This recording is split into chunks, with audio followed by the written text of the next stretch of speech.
to the surgery, and he said, you know, Dr. Super, he said, where I work, I'm going to need to get a new ID. You need to write me a letter, because when I went to work, they didn't know who I was. Unbelievable. And if you see the next slide, you can see why. Oh, wow. Look at his jaw Now, pushed notice back in. It looks great. the symmetry of his facial balance now. Nothing looks out of line. He looks relatively normal. It looks great, and he grew an earring. That's great. All right. Here's another picture. Right. And the next one, I think, shows you the significant change in his bite. That's next slide. Okay? Wow. Now, he's still wearing his braces, but you see he has what we call a normal bite now, relatively normal. So you moved his jaws into position, and the teeth were also moved into position. Right. So this was a multidisciplinary procedure. You had different specialists working together to create this. Most of the time, we work with an orthodontist. We sometimes have to work with a prosthodontist, somebody who makes restorative work for the teeth if they're missing teeth. Right. So we work with just about every discipline in dentistry. That's interesting. Next slide. Next slide. Great. Now, who's this next lady? Here's a young lady. She happens to be a gal who's going to be an orthodontist.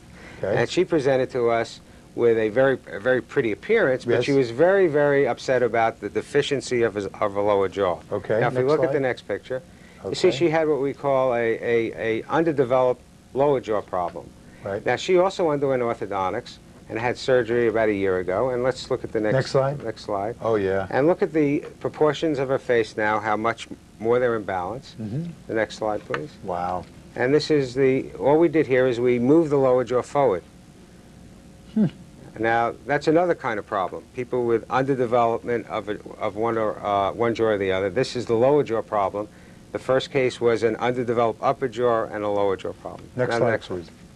Wow. Now, this is what we call a long face problem. This young girl suffered from the upper jaw growing down too far. Because of that, she couldn't get her lips together. So she had a speech problem. She had a problem with her appearance. And you see, she couldn't get her upper lip to touch her lower lip. My gosh. Now, let's show the next. We'll show a final result. And this is this young girl about 6 months post-surgery. Right after and what we did here is we just moved her upper jaw vertically upward. So pushed it up a little bit and not touching her lip. Didn't touch her lip at all. Wow, look how much nicer she looks like that. Now, she must be thrilled. The next case, next slide, yeah, which is, I think, our last example, yes, is a girl who had not only a real malocclusion with all her teeth being jumbled and crooked, but she also had a lip problem. She couldn't get them together. Her lower chin was too deficient. Now, turn the next slide up. Next slide. And you see she couldn't get her lips together, but her chin also was quite deficient. So we did surgery on the upper jaw and on the lower jaw to kind of get a balance again. Right. Let's show the next. Next slide. This is interesting, and I brought this slide to just show you that today we're on the cutting edge of technology in dentistry, and we use computers to do our analysis, to kind of, much like an architect would build a house, we use a computer to do a blueprint of the face, and it shows us what we want to do to the bones to make them meet. So the computer can actually simulate and show the things. Treatment plan. Fantastic, fabulous. Next slide. Next slide. Now this is her after. Now see, her lips are coming together. Wow. And the next one. Now. And here I think you see the dramatic difference. Look at that. Now notice the difference in lifestyle. Yep. Got her hair done. She feels better about herself. And this is what you said in the opening statement about self-esteem. Self-esteem. Is so important today in every walk of life. It's important in dentistry. It's important in medicine. It's important in everything we do. Fantastic. Absolutely. She must be so thrilled because now she can go out to the world. She can negotiate through life, speak to people, and really just live a good life. Absolutely. Which is fabulous. Can these conditions, well, actually, we have about a minute left, but so just answer quickly, and then we'll get into it later. Can these conditions be treated without surgery? Well, many times patients who have minor problems can have some adjustments done with orthodontics. But when the foundation is not right, and that's what these patients present with, that the bone or the jaw is not lined up properly, you really can't treat it without surgical help. And that's what these patients have. So you need the surgery. And what age would an individual look like at this time? When we realize that we're all growing till a certain age, boys grow a little bit longer than girls. Boys grow to about 16, girls to about 14. Right. I talk about facial growth. Right. We try to do the surgery right after growth has stopped. So in the mid-teens. Rule of thumb. Mid-teens to early adulthood. I see, 18 to like 23. Correct. Something like that. I see. Okay. Now, I'm going to ask you tons of questions when we come Great, back, so great. don't you go anywhere. I'm not going and anywhere. guess what? Don't you go anywhere, because in about 30 seconds, we're going to really get into some fascinating things that can benefit somebody who you know has this condition, and then we're going to give you a website at the end of the show where if you want to get more information on it, you certainly can, from New York University College of Dentistry. Don't go anywhere, no flipping, see you in 30 seconds.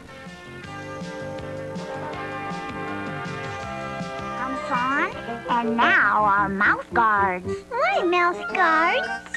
You should always wear a mouth guard while playing sports, whether you're playing baseball, basketball, skateboarding, football, or riding your bicycle.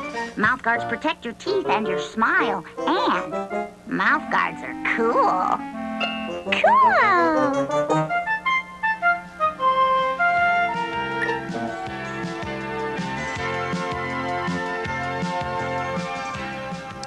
Welcome back to Tooth or Consequences. I'm Dr. Harvey Passes, and my very special super guest is Dr. Stuart Super, who's an oral maxillofacial surgeon, and he is talking to us about how people with dentofacial or facial deformities can be corrected quickly, easily, and with magical results. That's the word I like to use based upon what we have been seeing. So, let's continue with our conversation. We see that orthodontics as well as surgery are working hand in hand in this circumstance. Must one always need to have braces or orthodontics with this procedure? It's ideal for a patient to be picked up early in development. So most of the patients that we see now are picked up by our colleagues in orthodontics who see a developing problem. And they start the orthodontics early enough so they can intercede and kind of straighten the teeth a little bit, so that when the jaw stops growing, we can then move the jaw into its right position with relative ease. So it's very ideal to have orthodontics first and surgery at the end of growth. Is this considered cosmetic surgery? Well, what we do naturally is going to change your appearance. Of course. And the question always comes up, isn't this cosmetic? What's the difference between this and plastic surgery? Right. Which is a natural question. And the way I like to answer is very simple. Go ahead. What a plastic surgeon does most of the time is he takes a normal-looking individual and he makes him look better. What we try to do is we try to take the abnormal-looking face and make it look normal. So, yes, it changes your appearance. Hopefully, it makes you look a lot better. And in almost all cases, you know, we strive for that. So what I'm really seeing, though, is that cosmetics is nothing more than a secondary outgrowth. The primary reason for doing this is function. Correct. That gentleman we saw at the beginning couldn't eat, couldn't speak, couldn't function. Correct. So this was something that needed to be done so that he could live a normal life. Absolutely.